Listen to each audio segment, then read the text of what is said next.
Hello friend, फिर से एक न्यू वीडियो में आप लोगों का स्वागत है। आज देखने वाले हैं ऑब्जेक्टिव क्वेश्चन जो गैस क्वेश्चन किए हैं, मतलब चाहते हैं ऑब्जेक्टिव जो इम्पोर्टेंट है बोर्ड के लिए। देखिए, हो सकता है ये क्वेश्चन आए लेकिन इसी टाइप का रहेगा एग्जाम में। अब देखिए, पहला नंबर क्वेश्चन कर रहा है, पहले रियल नंबर या वास्तविक संख्या दे करा 15 और 45 क्या करा 45 और 60 का मौसक क्या, 45 और 60 का मौसक क्या है वो देख लीजिए। तो अब देखिए इसमें क्या करेगा, आप ए बराबर बी क्यू प्लस आर भाग एल्गोरिदम विदेश का हम तो मोशन निकाल रहा है। आप देखिए बचपन में जिस टाइप से बना रहे थे उसी टाइप से बना लीजिए। 45 और 60 का यदि मोशन निकालिएगा तो आपको यहाँ पर 15 आएगा, 15 आएगा, 15 या 45, लेकिन 15 हो जाएगा। तो इसका ए का राइट आंसर क्या हो जाएगा, 15। यहाँ आप जा सकते हैं ए बराबर b q plus r, r क्या होना चाहिए, 0 के बराबर, क्या होना चाहिए, बराबर। तब यहाँ से आप 60 को कीजिएगा तो कितना होगा, 45 देना होगा, 45 1 गुनी 45 प्लस 15 होगा, 15 से फिर कीजिएगा। इस टाइप से आप बना सकते हैं। अब चलते अगले नंबर का है अशून्य परिमेय। अशून्य परिमेय, और देखिए अशून्य, शून्य और अपरिमेय संख्या गुणनफल। अशून्य कहने का मतलब शून्य को छोड़कर, अशून्य कहने का मतलब शून्य को छोड़कर, तो अशून्य 1 2, तो 1 गुनी हम √5 करते हैं तो ये क्या है, अपरिमेय संख्या। इसका गुणनफल क्या होगा, अपरिमेय होगा। इसलिए कहेंगे अशून्य परिमेय और अपरिमेय संख्या का गुणनफल हमेशा अपरिमेय होगा, बी नंबर आंसर हो जाएगा। अब चलते हैं यूक्लिड विभाजन एल्गोरिथम दो धनात्मक पूर्णांकों के निम्न में से किसे परिकलित, परिकलित मतलब निकालना होता है, करने का तरीका है, परिकलित करने का तरीका है, एचसीएफ निकालने का तरीका है। जो एल्गोरिदम या एल्गोरिदम रहे, रिथम रहे, दोनों इस सब से हम क्या निकालते हैं, एचसीएफ निकालते हैं। क्या निकालते हैं, एचसीएफ निकालते हैं। अब चलते हैं, यदि दो पी एक धनात्मक पूर्ण, पी एक धनात्मक पूर्णांक, तो धनात्मक पूर्णांक समपूर्णांक का रूप होगा। यदि धनात्मक पूर्णांक, यदि धनात्मक पूर्णांक यहाँ पर सम पूछ दे तो 2p दे दीजिएगा, यहीं विषम पूर्णांक पूछ देता तो 2p + 1 हो जाता। तो इसका राइट आंसर क्या हो जाएगा आपका, ऑप्शन नंबर ए 2p।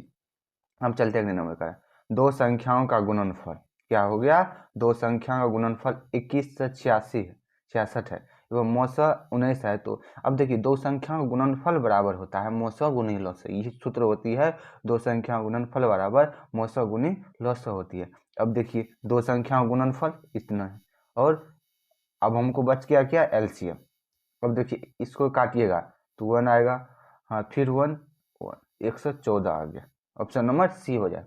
अब देखिए ये कैसे निकालें, अब देखिए यहाँ से आप भागा भी कर सकते हैं या डायरेक्ट भी काट सकते हैं, क्योंकि यहाँ इधर गुना में है तो चल चलेगा तो भागा में चलेगा, ये होती है।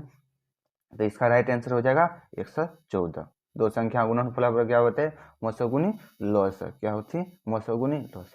अब चलते हैं, अब क्या देखिए यहाँ पर क्या क्या, हमको ए बराबर दे दी, मतलब कोई संख्या डिजिट देता उसका क्या अभाज्य गुणनखंड दे दिया।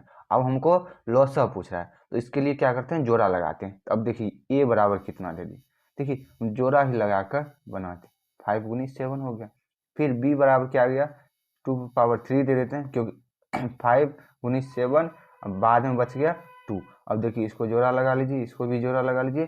तो एलसीएम क्या कर रहे थे, जो जोड़ा लिया उसको एक बार लिखते थे और जो बाकी बचा सबको हम गुना करते थे। अब 2 दूनी 4 दूनी 8 हो गया, 8 पंचे 40, 40 हो गया, 40 सच्चा के 42, 40 हो गया 40, 28 हो गया, 280 हो गया, 80 दूना 560, मतलब इसका राइट आंसर हो जाएगा ऑप्शन नंबर बी 560। देखिए कहीं कैलकुलेशन मिस्टेक हो तो आप देख सकते हैं, हम बनाने का तरीका आपको बता देते हैं, आप अपनों से भी कर सकते हैं, क्योंकि आपको सेम डिजिट नहीं देगा आंसर।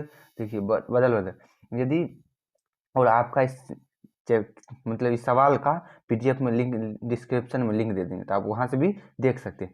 अब देखिए और आगे नंबर क्वेश्चन, संख्या 2.1311 यदि इस टाइप को यदि आपको दिख जाए, कहने मतलब यहाँ पर जो मान आ रहा है वो बढ़ते जा रहा है, क्या है 1 1 बढ़ते जा रहा है, इसका मतलब इसका मान लिमिट नहीं है, कितना मानेगा तो ये अपरिमेय होगा। लेकिन आपको देखिए यहाँ पर 2.123 यदि 3 पर एक रिंग दे दे, कहने का मतलब 1 2 3 3, मतलब 3 ही आएगा, ये फिक्स हो गया कि 3 ही आएगा, तो इसलिए आपका परिमेय संख्या होगा। क्या हो गया? परिमेय संख्या। इसलिए राइट आंसर इसका क्या आ जाएगा? परिमेय संख्या। लेकिन कोई एक संख्या या 2.123 123 123 डॉट डॉट कहने का मतलब 123 ही आ रहा है, तो ये भी आपका परिमेय संख्या। लेकिन 1 यहाँ पर फिक्स नहीं है। क्या है? फिक्स 1 बढ़ते जा रहा है, इसलिए अपरिमेय संख्या है। तो अब आप ये भूल जाइए, जो डॉट डॉट रहेगा तो वो क्या अपरिमेय होगा नहीं। देख लिए। अब चलते अगले नंबर का। दो परिमेय संख्याओं के बीच अधिकतम कितनी परिमेय संख्या हो सकती है? अनंत हो सकती है। दो परिमेय संख्याओं के बीच अनंत हो सकती है। अब चलते हैं अगले नंबर क्वेश्चन में। अगले नंबर क्वेश्चन कह रहा है 2, 10, 20 के लौसा और मौसा। देखिए लौसा और मौसा, यदि आप इन दोनों तीनों का यदि मौसा निकालिएगा तो 20 पंचे 100 लगभग में आएगा। क्योंकि समय आप निकाल लीजिएगा बता रहे हैं।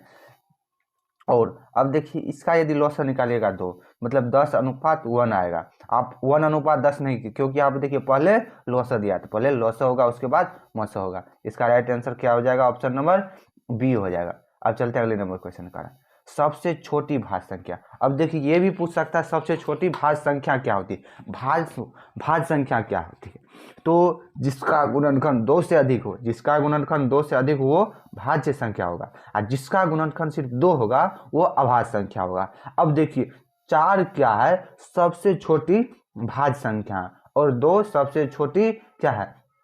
अभाज्य संख्या है। अब इसका यदि आप मोशन निकालिए, क्या मोशन एचसीएफ पूछा, एचसीएफ आपका 2 होगा, क्योंकि 2 दूनी 4 हो जाएगा, एक ही बार में कट जाता है। अब चलते हैं अगले नंबर क्वेश्चन का। 96 का अभाज्य गुणनखंड क्या होगा? 96 का अभाज्य गुणनखंड क्या होगा? तो अब देखिए 96, देखिए 2 2 दूनी 4, 4 दूनी 8, 8 दूनी 16, 16 16 थिया 16 दूना 32, 32 थिया 96। करने में देखिए आप अभाज्य गुणनखंड तोड़ लीजिएगा, उसके बाद इस टाइप से होगा, तो 2 × 5 × 3। मेरे पास जगह कमी है, इसलिए आपको हम डायरेक्ट शॉर्टकट कर रहे हैं। आप क्या कीजिएगा, इसका राइट आंसर हो जाएगा ऑप्शन नंबर सी। क्या हो जाएगा? सी। आप किस टाइप से बनाइएगा? 96 करके इसको छोटे छोटे टुकड़ों में तोड़ लीजिएगा। क्या कीजिएगा? छोटे छोटे टुकड़ों में तोड़ लीजिएगा। देखिए टूट रहा है, इस टाइप से आप बना लीजिए। आप चलते हैं अगले नंबर क्वेश्चन का। यदि P तथा Q दो अभाज्य संख्या हो तो उनका मौसा क्या होगा? P तथा Q अभाज्य संख्या है।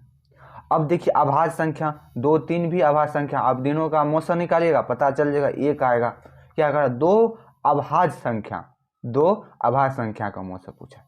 अब देखिए सवाल ही भयंकर दिखने में लगे, लेकिन जो भयंकर दिखता है वो ऐसा होता नहीं। अब करा वृत्ताकार पथ पर 3 धावक एक ही स्थान से दौड़ना प्रारंभ करते हैं। वृत्ताकार पथ पर 3 धावक क्या है? 3 धावक एक ही स्थान से दौड़ना प्रारंभ या शुरू करती है, तो एक चक्कर लगाने में क्रमशः 1 आवर, 3 आवर तथा 5 आवर समय लगता है। तीनों को प्रस्थान बिंदु पर पुनः मिलने में लगा समय, पुनः उसी पर मिलने में कितना समय लगेगा? तो आप यदि पुनः मिलने पर लगा समय, इस टाइप से यदि सवाल आएगा वृत्ताकार पथ पर, आप तीनों का एलसीएम निकाल लीजिएगा और 15 आवर हो जाएगा। 1, 3 और 5 का एलसीएम निकालिएगा, 15 आएगा। अब कह रहा है निम्न में से कौन अभाज्य संख्या है जिसका गुणनखंड 2? 11 तो अभाज्य संख्या। 33 नहीं है, 38 38 नहीं है, 31, मतलब ए और डी दोनों आंसर होगा। अब कह रहा है यदि रूट देख कर मत मार दीजिएगा कि परिमेय अपरिमेय। रूट में ऐसी संख्या जिसका वर्गमूल न, यदि किसी का यदि वर्ग हो जाता है, यदि यहाँ पर 9 है, 9 रूट, ये 3 तो अपरिमेय होगा, लेकिन रूट 7 क्या है? अपरिमेय है। इस टाइप से आप देख लीजिएगा, उसके बाद बनाइएगा। अब चलते हैं अब इस टाइप से। अब देखिए यहाँ पर करा 0.7, इसको यहाँ पर ये दे देता है 0.237 रेकरिंग कहने का मतलब होगा जितना वो रेकरिंग रहेगा नीचे में उतना 9 बैठा दीजिएगा, और उसके बाद बैठा दी, इसका राइट आंसर वही। अब यहाँ पे 0.7 पर रेकरिंग तो 7/9 कर दीजिएगा। लेकिन अब यहाँ पे देखिए 123 दे दिया, 0.123 रेकरिंग दे दिया 3 पर, कहने 1 पर रेकरिंग है, और नीचे में जो 2 संख्या है वो 0 दे दीजिएगा, वह 127/9 आंसर हो जाएगा। अब देखिए तो इसका राइट आंसर हो जाएगा ऑप्शन नंबर ए। अब चलते हैं अगले नंबर क्वेश्चन का। 3.27 है, ये संख्या है, इस ये क्या है, तो अभी जस्ट बताए थे क्या, 2 7 2 7 2 7 ही आएगा, तो ये आपका परिमेय संख्या हो जाएगा। क्यों हो जाएगा, क्योंकि उसका मान फिक्स है। अब देखिए इसका मान कैसे निकालेंगे, इसके लिए क्या करेंगे, 2 7 यहाँ पर जो रख देंगे तो 99 तो आ गया, लेकिन ये जो संख्या रहेगा इसको 27 में से माइनस कर दे, कहने का मतलब 324/99 होगा, 99 होगा। इसका राइट आंसर क्या हो जाएगा, मतलब जितना संख्या रहेगा रेकरिंग रहेगा उतना 9 दे देंगे, मतलब पॉइंट से पहले जो क्रिया कर लेंगे और बाद में जो आएगा उसको माइनस कर देंगे। क्या कर देंगे, माइनस कर देंगे। अब चलते अगले नंबर का, निम्न में से किसका दशमलव प्रसाद अशांत है, दशमलव प्रसाद अशांत है, कहने का मतलब देखिए इसमें जोड़ा 2 power m into 5 power m क्या है, ये दो संख्या क्या है, दो ये सूत्र है, ये तरीका है, ट्रिक जो समझ लीजिए वो है। तो अब देखिए 2 power m into 5 power n है, कहने का मतलब अब देखिए या तो p m कहने का मतलब क्या m कितनों आ सकता है, 1 2 3 आ सकता है, लेकिन यहाँ पर जो n भी कुछ भी आ सकता है। कहने का मतलब जिसका यदि अभाज्य गुणन करेंगे या तो उसका p कहने का मतलब कुछ भी आ सकता है। यहाँ पर जो आएगा तो 2 पावर 3 आ जाए, 2 पावर 20 आ जाए, लेकिन यदि या तो एक कोई रहे p बाय 2 पावर n भी रहा, या p बाय 5 पावर n रहे, या दोनों रहेगा तो उसका दशमलव प्रसाद शांत देगा। यदि 2 से अधिक यदि किसी का गुणनखंड आ जाता है तो वो अशांत होगा। अब देखिए इसमें कह रहा है कौन अशांत है, कौन अशांत है, 4 से ये देखिए मतलब 121 ये अशांत होगा, क्योंकि यहाँ पर 11 आ रहा है, क्या है 11, कहने का मतलब 2 और 5 ही गुणनखंड में रहना चाहिए, क्या या तो दोनों रहे या कोई एक रहे, क्या है अब चलते अगले देखिए आपका जो रियल नंबर का ऑब्जेक्टिव था वो क्या लगभग में समाप्त हो गया। यदि आपको इस वीडियो से संबंधित कहीं प्रॉब्लम आप कमेंट कर सकते हैं। अब देखते हैं बहुपद। अब देखिए बहुपद का सबसे पहचानने का तरीका क्या है, किसी कोई भी ए से जेड लेटर, ए से जेड तक कन्फ्यूजन आप लोग कीजिएगा चराचर में, ए से जेड तक कहीं भी उस पर यदि घात, जिसको घात या पावर कहते हैं, उसका यदि पूर्ण संख्या होना चाहिए, इस पर जो भी पावर होना चाहिए पूर्ण संख्या होनी चाहिए। पूर्ण संख्या कहने का मतलब 0 1 2 3 गिनती की संख्या में सुन को मिला तो पूर्ण संख्या हो गया अपराग। तो पूर्ण संख्या क्या है 1 2 3, अब 1 पावर 2 ये पूर्ण संख्या नहीं है, तो ये होना चाहिए। अब यहाँ पर देखिए आप पूर्ण संख्या खोजिए, ये बहुपद नहीं है, तो देखिए यहाँ पर x पावर 1 है, ये पूर्ण संख्या। अब देखिए यहाँ पर भी 2 है, ये भी पूर्ण संख्या, लेकिन ये भी पूर्ण संख्या। अब यहाँ पर देखिए कहिएगा ये x पावर 1 है, लेकिन हाँ ये लेकिन भागा में, इसलिए ये इसको यदि आप x -1 लिख सकते हैं, इसको x -1 पर इनवर्स लिख सकते हैं। क्या हो गया, यहाँ पर x माइनस में आ गया, इसलिए अब बोलते हैं ये होगा, सॉरी इसको क्या कर सकते हैं 1/x -1, हाँ तो x -1 का इनवर्स ये लिख सकते हैं, क्योंकि x तो माइनस में आ गया, ये पूर्ण संख्या नहीं, इसलिए इसका राइट आंसर हो जाएगा ऑप्शन नंबर सी। यदि √x दे दे या 2x दे दे 3, ये भी बहुपद में नहीं है, क्योंकि यहाँ पर अब देखिए कोई एक रह जाए तो सबको खराब करता है। क्या होता है, खाना में थोड़ा सा गंदा मिलाने से पूरा खाना गड़बड़ा हो जाता है, वही होता है, चाहे 50 डिजिट का क्यों ना, लेकिन एक यदि उसमें बहुपद, क्यों एक पर एक रिंग संख्या पूर्ण नहीं है, घात पूर्ण नहीं है, तो वो आपका क्या हो जाएगा, रॉन्ग हो जाएगा, वही है। अब देखिए यहाँ पर शून्यक पूछ रहा है, शून्यक के लिए क्या होता है, जिस बाद में दोनों संख्या गुना करके, जैसे 5 दूनी 10 है, आपको सिखा देते हैं, आपको शॉर्ट में भी 2 5 दूना 10।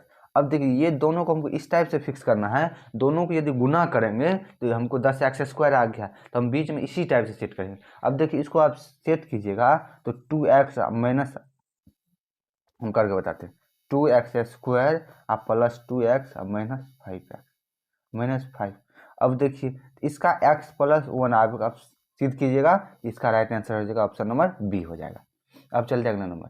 अगले नंबर क्या होता है, px बराबर qx × gx और px का घात 6 और gx का घात 2 हो तो px बाई जी एक्स का घात होगा। ये घात पूछ रहा है क्या होगा। अब देखिए क्या होता है, घात में यदि यदि गुना में रहता तो जुट जाता है, ये भागा में है तो घात माइनस होगा, तो ये 4 होगा। ये आप याद रखिएगा, यदि कोई भी संख्या यदि गुना में, यदि x power 3 into x power 2 करने में तो एक्स पावर 5 हो गया, ये यदि यही रहता है एक्स पावर 2 एक्स पावर, तो ये घात माइनस हो जाएगा, तो ये इसलिए यहाँ घात माइनस हो गया, तो इसका राइट आंसर हो जाएगा ऑप्शन नंबर ए। अब यदि देखिए इस टाइप से यदि सवाल दिख जाए, ए इसको ए स्क्वायर माइनस बी स्क्वायर के सूत्र पर तोड़ते हैं, ए प्लस बी इंटू ए माइनस बी होता है, ए प्लस बी इंटू ए माइनस बी होता है, इसका राइट आंसर हो जाएगा ऑप्शन नंबर डी। अब चलते हैं अगले नंबर क्वेश्चन। अगले नंबर क्वेश्चन में कहते हैं एक घात वाला बहुपद कह रहा है, एक घात वाला बहुपद कहलाता है। एक घात वाला बहुपद ये देखिए कहलाता है, द्विघात बहुपद वाला द्विघात वाला द्विघात बहुपद कहलाता, तीन घात वाला त्रिघात कहलाता है। तो ये होगा जितना घात होगा उतना होगा।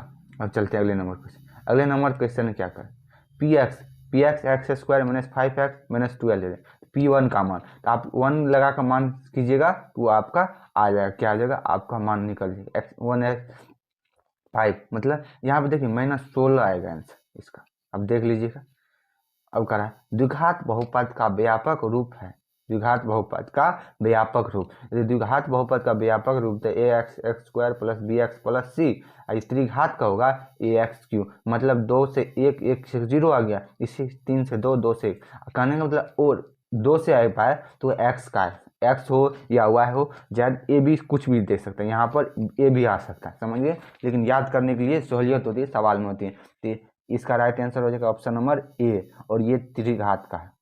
और चलते हैं अगले नंबर क्वेश्चन में। अगले नंबर क्वेश्चन कह रहा है किसी द्विघात बहुपद के शून्यक यदि 2, अब देखिए यहाँ पर क्वेश्चन मिस्टेक है, तो आप क्या कीजिएगा, शून्यक अल्फा बराबर 2 मान लीजिएगा, बीटा बराबर 4, इसी टाइप से यदि हो तब मान ली, उसके बाद क्या अल्फा प्लस बीटा बराबर माइनस बी बाई ए था, अल्फा कितना, अल्फा 2 गुनी 4 8 निकल गया, आप बी बाई तोड़ लीजिएगा, फिर क्या कीजिएगा, अल्फा इंटू बीटा बराबर, अल्फा इंटू बीटा हो गया, तो इसका सूत्र होता है सी बाई, तो अल्फा इंटू बीटा 2 दूनी 4 8 हो गया, तो सी बाई ए इसको भी कर लीजिएगा -4/a दोनों को, उसके बाद क्या कीजिएगा, एक x square plus B x plus C पर बैठाइएगा, आपका रिजल्ट आ जाएगा। अब चलते हैं अगले नंबर क्वेश्चन।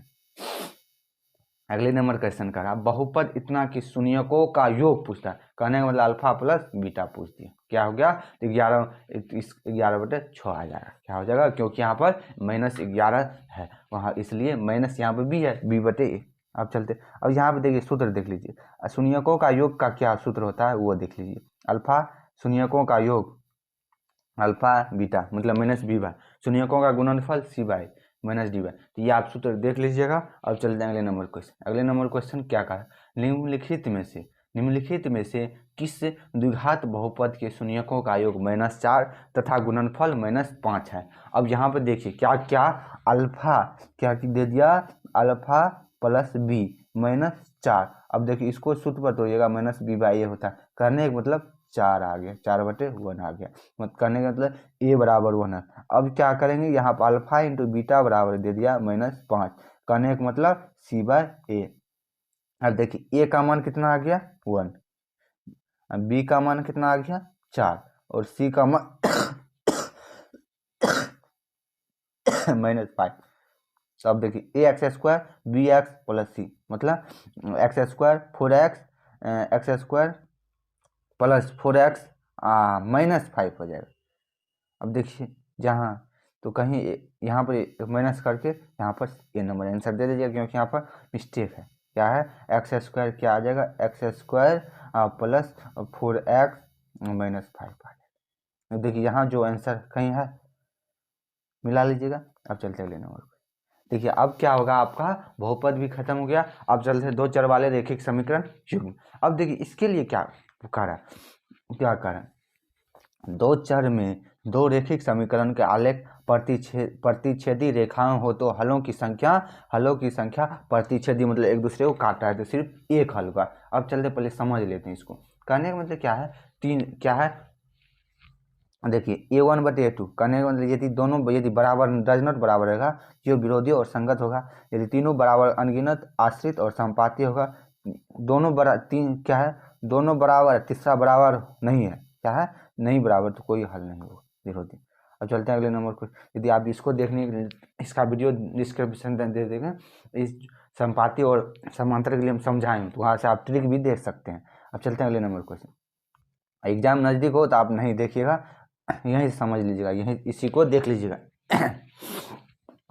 दो चर x और y में रेखिक समीकरण इतना का अनगिनत हो, क्या हो गया, रेखिक समीकरण है तो कितनों हल हो सकता है, 1 2 3 4 5 से अनंत तक। अब चलते अगले नंबर। अब देखिए क्या क्या दे दिया है, अब देखिए क्या, रेखिक समीकरण युग x + 2y = 5 तथा 3x + 2y = 10 का। अब इस आप क्या कीजिएगा, a1/a2 बराबर b1/b2 बराबर c1/c2 पे तोड़ लीजिएगा। इस यही होगा, या दोनों में से या तो दोनों बराबर होगा या तीनों में ये बराबर नहीं होगा, कोई भी हो सकता है। आप हल कर लीजिएगा, क्या कीजिएगा, हल कर लीजिएगा। आपको हम अब देखिए यहाँ पर करा दो समीकरण, क्या करा, यदि दो चर में दो रेखिक समीकरण के हल अनंत हो तो उसका हल क्या है, अनंत हो, अनगिनत हो, अनंत हो, अनगिनत हो, उसके लिए क्या होगा, संपाती होगा। लेकिन इसमें संपाती नहीं है तो अब नॉन ऑफ दीज कर दीजिए, क्योंकि संपाती होगा। यदि अनंत या अनगिनत कोई हल नहीं होगा तो वो समांतर होगा, यदि एक हल होगा तो उसके लिए प्रतिच्छेदी होता है। अब चलते हैं अगले नंबर। अगले नंबर का रहा है रेखिक समीकरण इतना तथा। अब देखिए इसके लिए फिर a1 a2 बराबर b1/b2 बराबर c1, लेकिन हमको यहाँ पर दिख रहा 1/2 आ गया और डज नॉट 3/-1, ये दोनों बराबर नहीं है, ये अविरोधी कहलाएगा। क्या होगा, अविरोधी, क्या होगा, दोनों का विरोध का अविरोधी है, क्या है, दोनों अविरोधी है। अब यदि समीकरण x - 2y = 3 तथा, अब देखिए इसको क्या, अद्वितीय हल, अद्वितीय हल के लिए क्या होता है, a1/a2 बराबर b1/b2, अब बीच में क्या था, डज नॉट था, ये सूत्र होता है। अब देखिए यहाँ पे आप कहिएगा 1/3 आ गया, क्या आ गया 1/3 और -2 किया आ गया, मतलब के डज नॉट 6 आ जाएगा, ऑप्शन नंबर बी हो जाएगा, क्या हो जाएगा, ऑप्शन नंबर बी। चलते अगले नंबर कह रहा है, अगले नंबर में कैसे 2x + 3y बराबर, इसको आप विलोपन विधि से हल कर सकते हैं, दोनों की बराबर करके आप हल निकाल लीजिएगा। क्या होगा, विलोपन और विलोपन प्रत्यस्त अपन तीनों तरफ समीकरण बताएं, डिस्क्रिप्शन में लिख दीजिएगा, उसका भी आप वीडियो वहाँ से देख लीजिएगा। और क्या देखिए, इसको यहाँ पर इसलिए नहीं बताते हैं क्योंकि आपको ये सब्जेक्टिव में भी आता है, 2 नंबर का पूछ ले, वहाँ से आप देख लीजिएगा। क्या हो गया, वहाँ से आप देख, क्योंकि वो सब्जेक्टिव में भी रहता है, ऑब्जेक्टिव में रहता है, लेकिन समय, क्योंकि 1 शॉट वीडियो है तो 1 शॉट वीडियो में समय कम नहीं लगता। अब चल देखिए, अब करा जहाँ करा निम्नलिखित में कौन सा घात है, ये बहुपद तो होना चाहिए लेकिन उसका जो अधिकतम घात 2 होना चाहिए। क्या बहुपद तो होना चाहिए लेकिन उसका अधिकतम घात कितना होना चाहिए, 2 होना चाहिए, ये आप देख लीजिएगा। अब देखिए यहाँ पर देखिए ये दोनों छट गए, कहिएगा क्यों, यहाँ पर x⁻1 हाफ आ गया, यहाँ पर x⁻−2, तो ये तो दोनों पहले। अब यहाँ पर देखिए इसको यदि कीजिएगा x + 1 तो x² + 2x आएगा +1 आएगा, तो ये तो दिखा दो। अब यहाँ पर देखिए 3 3 3 9 हो गया, -x² प्लस आ जाएगा माइनस, मतलब 6, मतलब x रूट पावर है, तो ए और सी दोनों आंसर हो, दोनों आ जाएगा, क्या होगा, दोनों सही होगा। अब चलते अगले नंबर क्वेश्चन। अगले नंबर क्वेश्चन कर रहा है द्विघात समीकरण। अब देखिए द्विघात समीकरण दे दिया, उसका घात पूछ रहा है 2। यहाँ पर यदि x³ दे दिया, यदि किसी भी बहुपद में यदि उसका जितना यदि सबसे ज़्यादा पावर घात रहेगा वही आपका क्या हो जाएगा, द्विघात हो जाएगा। इस ऑप्शन नंबर कितना हो जाएगा, सी हो जाएगा। अब अगले नंबर क्वेश्चन कर रहा है, इसमें कह रहा है यदि इतना मूलों का योग का मान, क्या मूलों का योग कहने का मतलब अल्फा प्लस बीटा -b/a हो गया, -b/a कहने का मतलब -b -2 होगा। अब चलते हैं अगले नंबर क्वेश्चन।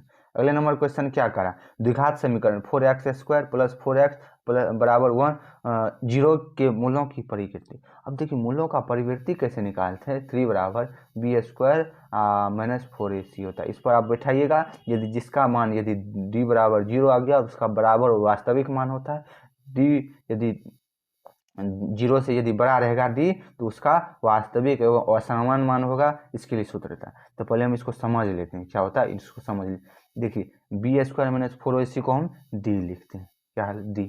अब देखिए यहाँ पर डी जीरो से बड़ा है डी, तो उसका वास्तविक एवं असमान होता है। इसके लिए सूत्र होता है minus b plus minus root under b square minus 4ac होता है। ये आपको द्विघात समीकरण में 2 नंबर में पूछता है, तो वो आप देख लीजिएगा। यहाँ पर बी स्क्वायर माइनस 4ac बराबर 0, तो वास्तविक और असमान होगा माइनस बी बाई 2a, ये भी होता है। अब देख लीजिएगा आपसे, अब करा B x square plus A x plus C, मतलब देखिए A x square plus B x plus C, इसके लिए होता है minus B square minus 4ac। अब यहाँ पर आप क्या कीजिएगा, आप इसी टाइप से आप इसको भी कर सकते हैं। बी यहाँ पर ए स्क्वायर आ गया, 4ac, 4a यहाँ पर बी है और सी है, 4bac, A square minus 4bc, D number. आप यहाँ से आप देख सकते हैं। अब करा विवेचक मतलब विभक्तर, डी बराबर पूछ रहा है, डी बराबर तो बी स्क्वायर माइनस 4 का स्क्वायर माइनस 4 3 गुना 2, 4 या 12 दूना 24, करने का मतलब माइनस 8 आपका आंसर हो जाएगा। विभक्तर निकाल जब बी बराबर, तो डी बराबर बी स्क्वायर माइनस 4ac करके आप निकाल सकते हैं। ए बी सी का मान तो आपको मालूम ही है, यहाँ से ए का हो गया बी सी। अब चलते अगले नंबर करें। यदि द्विघात समीकरण P x square plus 4x plus 3 बराबर 0 के मूल बराबर। अब देखिए इसके लिए हम क्या करेंगे वो देखिए, यहाँ पर मूल बराबर दे दिया, तो डी बराबर 0 आ गया, डी बराबर 0 हो गया। अब बी स्क्वायर माइनस 4ac बराबर 0, क्या मूल बराबर, इसके लिए क्या बराबर। अब क्या करेंगे, यहाँ पर मान बैठाएंगे, क्या होगा, तो बी का मान कितना हो गया 4 16, 4 पी अगुनी 3 हो गया, 0 हो गया। अब देखिए यहाँ पर 4 का 16 बराबर 12 पी। अब देखिए 4 तिया 12, 4 का 16, कहने का मतलब क्या हो गया 4/3 आ गया। क्या हो गया, पी बराबर क्या हो जाएगा 4/3, पी बराबर क्या होगा 4, क्योंकि यहाँ पर डी बराबर 0 दे दिया, इसलिए यहाँ पर हो गया, यहाँ पर मूल क्या बराबर दे दिया, कहने का मतलब डी बराबर 0 हो गया। डी क्या होता है, विभक्तर या विभक्त। अब देखिए आपका क्या हो गया, यहाँ से तीसरा क्या द्विघात समीकरण खत्म हो गया। अब चलते हैं समांतर श्रेणी। अब देखिए समांतर श्रेणी में आपको सवाल किससे, या तो कहेगा सर्वांतर, पजांतर, nवां पद, 10वां पद, ये टाइप को पूछेगा। अब यहाँ पर देखिए क्या कर रहा है, समांतर श्रेणी 14 9 4 का nवां पद, कहने का मतलब क्या हो गया, a plus n minus 1 into D, ये होता है tn के लिए, क्या होता है tn, क्या हो गया अनवा पद या tn के लिए। अब देखिए इसके लिए क्या करेंगे, अब देखिए ये तो 14 गया, n माइनस 1, अब ये डी कहने का मतलब क्या हो गया, दोनों को माइनस, तो माइनस 5 आ गया। इसको यदि आप हल करके होगा तो ऑप्शन नंबर बी आंसर आ जाएगा। क्या होगा, क्योंकि 1 शॉट है, तो आप यहाँ एनवा पद जब भी पूछ दे तो उसके लिए क्या कीजिएगा, A plus N minus 1 into D करके आप निकाल सकते हैं। अब चलते हैं अगले नंबर क्वेश्चन करा, यदि किसी समांतर श्रेणी का प्रथम पद 13 एवं सार्वंतर -4 हो तो इसका प्रथम 10 पदों का योग, 10 पदों कहने मतलब 10 पदों का योग कहने। अब 10 को पद, इसके लिए सूत्र होता है एस एन बराबर होता है n/2, 2a plus N mine क्या हो गया A plus N minus 1 into N into D, ये सूत्र होता है। आप इस पर मान बैठाइए, आपका n का 10 का मान हो गया, a का मान कितना हो गया, प्रथम पद भी दे दिया है, n भी दे दिया था, आप यहाँ से सोल्व कीजिएगा। n बराबर एस एन बराबर होता है n/2, 2a plus 2a plus होता है a plus N minus 1 into d, यहाँ से आप कर सकते करने का।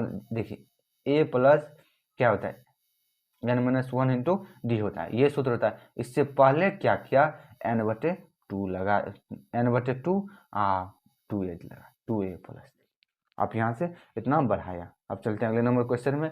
अगले नंबर कैसा है, यदि समांतर श्रेणी का nवां पद an है, क्या है nवां पद दे दिया।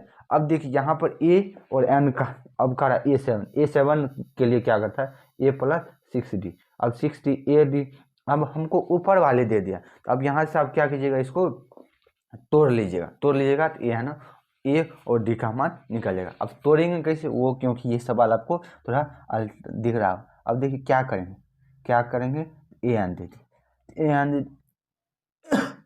ए प्लस एन माइनस 1 इंटू 2 पर तोड़े, तो 4 प्लस, देखिए 4 प्लस एन माइनस 1, यहाँ पर -5 के दीजिए, क्या कीजिए -5 कर दीजिए। अब देखिए इसका सॉल्व कीजिएगा, यहाँ से ए और यहाँ से डी का मान। अब देखिए ये सेम आ गया, ए और डी का मान हमको निकल गया।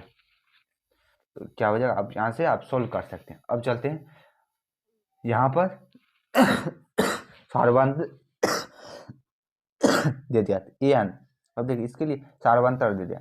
अब देखिए ये क्या होता है, A17 - A13। अब देखिए यहाँ पर क्या कीजिएगा, A प्लस आप 16D इसको लिख सकते हैं। अब देखिए यहाँ पर A12, तो यहाँ पर A माइनस करके 12D लिख सकते हैं। कहिएगा क्यों, क्योंकि यहाँ पर माइनस में है तो माइनस में दोनों आ जाएगा। अब देखिए इससे ये कैंसिल हो गया, 4D। अब देखिए 4D - 2, D कितना है, सारबंतर या पदांतर 2 है, 4 दूनी 8 -8 इसका राइट आंसर क्या हो जाएगा, इसका राइट आंसर -8 है। अब चलते हैं अगले नंबर क्वेश्चन। अगले नंबर क्वेश्चन, समांतर श्रेणी 1 4 7 10 का कौन सा पद 88 होगा, क्या होगा, कौन सा पद 88? तो वो पद दे दिया, हम पहले एनमा पद था तो हम पद निकालने थे, लेकिन पद ही दे दिया। तो 88 TN दे दिया है, ये AN या TN दोनों एक ही बात है। A plus N-1 into D दे दिया है। अब देखिए 88 तो दे दिया मान लीजिए, और A का मान भी 1 दे दिया, प्लस N-1 D तो 3 दे दिया। आप यहाँ से कैलकुलेशन करके आप निकाल सकते हैं, 30 लगभग इसका आंसर होगा, कैलकुलेशन आप कर लीजिएगा। अब चलते हैं समांतर से, क्या हो गया, समांतर श्रेणी 2 7 12 का 10वां पद T10। T10 कहने का मतलब A प्लस 9T। अब देखिए यहाँ से A और D का मान निकालेगा, दोनों में पुट कीजिएगा, आपका इसका आंसर आ जाएगा। अब देखिए ये अब कह रहा निम्नलिखित में से कौन सा, इसके लिए क्या होगा, आप सारवंतर देख लीजिए, सारवंतर यदि बराबर हो जाएगा तो वही होगा, इसका C नंबर होगा। अब चलते हैं, क्योंकि समय कम, समय आधा घंटा हो गया, 1 शॉर्ट वीडियो है। अब चलते हैं इसमें करा है अगले नंबर क्वेश्चन, करा 21 18 15 का कौन सा पद शून्य होगा। इसके लिए क्या कीजिएगा, बारी बारी से देख लीजिएगा, जिसका पद यदि शून्य आ जाएगा तो वो आपका आंसर हो जाएगा। अब चलते हैं अगले नंबर का, 2 अंकों की कितनी संख्या 3 से विभाज्य होगा, क्या होगा, 2 अंकों की कितनी संख्या 3 से विभाज्य होगा, वो देख लीजिए। इसके लिए आप क्या कीजिएगा, 2 अंक, तो 12 15 क्या हो गया, 12 15 18 से 2 तक 99 कर लीजिएगा। 99 करके आप क्या देखिए यहाँ से प्रथम पद वो निकल गया। अब निकल के अब देखिए इसके लिए क्या कीजिए, A plus N-1 into D, क्या हो गया, N इंटू डी। अब देखिए यहाँ पर हमको अंतिम पद TN दे दिया है 99, क्या हो गया, यहाँ से आप सोल्व कर लीजिए। अब चलते हैं अगले नंबर। अगले नंबर क्वेश्चन करा 0 और 50 के बीच विषम संख्या, 0 और 50 की, हम बचपन पढ़ रहे थे, अब N+1 इंटू N+1 2 आप कीजिएगा तो विषम संख्या आ जाएगा, ये सूत्र था। लेकिन इसके लिए हम अब यहाँ पर हम क्या करेंगे, आगे क्या करेंगे वो देखिए, क्या करेंगे। अब देखिए A plus N-1 into D क्या होगा, तो हम 1 3 5 7 दे देंगे और 50। यहाँ तो हमको TN भी पता है, A क्या है, A भी पता है, हमको पदों की संख्या पूछता है, D भी पता है, A भी पता है, और अंतिम पद यहाँ से हम N का मान निकाल लीजिए, निकाल लेंगे। अब चलते हैं अगले। अब यह है त्रिभुज, क्या है, ट्रायंगल। ट्रायंगल का सवाल देख लीजिए, क्या होता है, यदि इसमें करा, यदि 2 समरूप त्रिभुज की संगत भुजाएं, इतना संगत भुजा, यदि संगत भुजा दे दिया, उसका परिमाण तो सेम हो लेकिन परिमाण। अब देखिए समझ, यहाँ से 4-5 क्वेश्चन बताते हैं, किसी एक टाइप का क्वेश्चन हर बार रहता है। आपको क्या, समरूप संगत भुजाओं में या संगत भुजा दे दिया, उसका परिमाण तो सेम है, यही दे देता है, संगत भुजा दे देता है इतना, और उसका यदि क्षेत्रफल पूछ देता है, दोनों को आप वर्ग कर दीजिएगा, दोनों को वर्ग कर दीजिए। या आपको दे देगा संगत भुजाओं का क्षेत्रफल 49 और 36 है, 49 और 36 है, इसका पूछ देगा भुजा कितना होगा, आप वर्गमूल कर लीजिएगा, उसका आंसर हो जाएगा, क्या होगा, यदि संगत भुजा, क्या हो गया, संगत भुजा दे दिया, उसका यदि क्षेत्रफल पूछ देगा उसको वर्ग कर देंगे। क्या हमको संगत भुजाओं का क्षेत्रफल दे देगा, क्या देगा, क्षेत्रफल दे देगा, उसको यदि हमको पूछ दे, क्या भुजा पूछ दे, उसको हम वर्गमूल कर देंगे, उसका राइट आंसर हो जाएगा ऑप्शन नंबर बी। अब देखिए ये क्या पूछ दिए, यहाँ पर देखिए क्या दे दिए, त्रिभुज ODC समरूप है त्रिभुज OB, ODC समरूप है OAB, दोनों समरूप है। अब करा COD